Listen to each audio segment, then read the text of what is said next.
Beating PSG, not really for everybody, is it?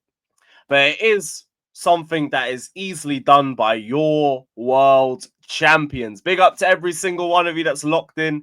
Hit the like button, subscribe. Let me know all your thoughts down in the comment section below. And I wanted to do a video solely because I wanted to talk about narratives like this that I saw going around the timeline during the Spurs PSG game, because Tottenham were absolutely moving to PSG. Like, for long periods of that game, Tottenham, I have to give credit to them, they were the better side. They were very solid defensively. They minimized PSG in their third.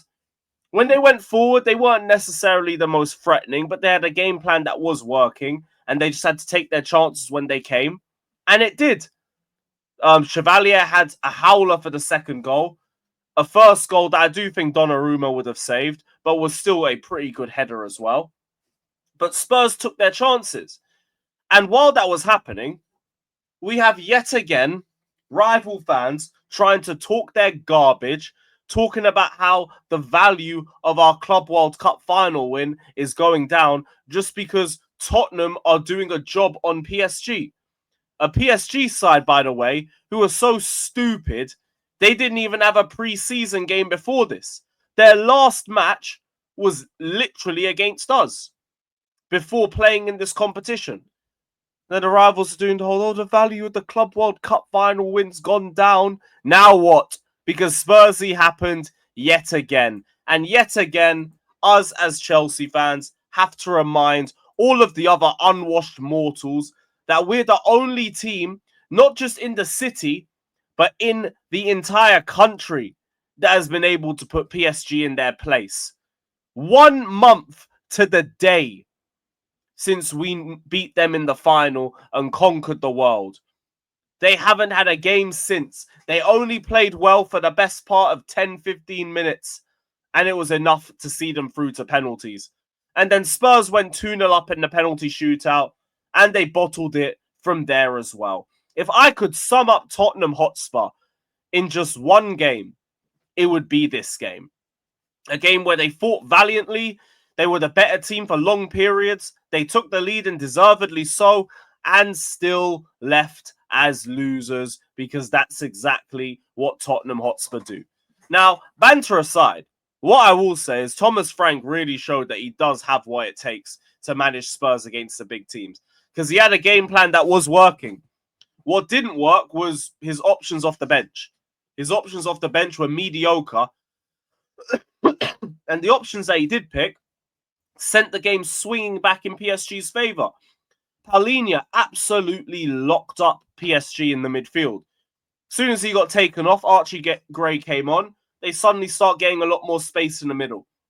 Matthias Tell comes on and offers absolutely no defensive support, gives away 2 dead fouls, and then misses with possibly the worst penalty of the entire shootout. And thank the good Lord God that we didn't end up bringing this guy to Stamford Bridge, because I felt like in January, because of how bad the window was and how bad the options were, everyone was looking at Tell like he was the next Osimhen or something, and no, hell no. Hell no. Even mention him in the same sentence is a disrespect to Victor Osimhen. Victor Osimhen is a class finisher. Tell is just lazy as hell in both sides of the pitch. But at least Thomas Frank has shown exactly what he's capable. From a Tottenham perspective, they will be happy about that.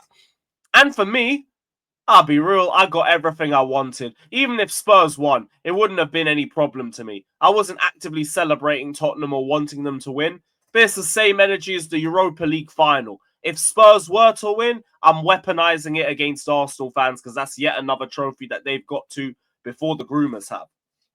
But that's not happened. Spursy has happened yet again. And we are again the only team in London that has been able to beat PSG. I know Arsenal fans will talk about, oh, we beat them in the knockout stage and everything. That was a completely different PSG side. And what I like now is when people talk about how you topple PSG or how you get the best out of them, they now look at us. They now look at Chelsea. They talk about the Chelsea method. They talk about doing what Chelsea did. they talk about copying what Chelsea did in the final and like nicking some of our tactics and our tweaks in our formation to expose them. But it's just not the world champions like that. PSG did like get really lucky that they were facing Tottenham in the final though, because these men fell apart in the last 10-15 minutes. And before that, it looked like PSG were just handing the game to them on a silver platter. Like Chevalier, he will have saved himself in the history books with that penalty save in the shootout. But in game, really not impressive. And if Donnarumma's watching that, he's probably giggling to himself with a little spliff in his hand, thinking, you lot really let me go. Because the first goal, someone taller than Chevalier, like Donnarumma, is most likely getting his hands to that. And the second one is just a straight goalkeeper howler. The ball goes right through him. Like, you can't look at anybody else bar the goalkeeper for the second one. At least the first one, it's just unlucky. He's a little bit smaller. There's not really much more you can do about it. But even then, it's like kind of a tale of two goalkeepers, because Vicario in the shootout was straight stinky. I don't think he went the right way for a single penalty. He was awful. Absolutely awful. But another great day to be Chelsea. Another great day to just sit back, watch our children fight in the playground over who gets to be king of the playground that we still own because we're world champions. And it's a shame that we didn't even get a say in this competition as Conference League winners.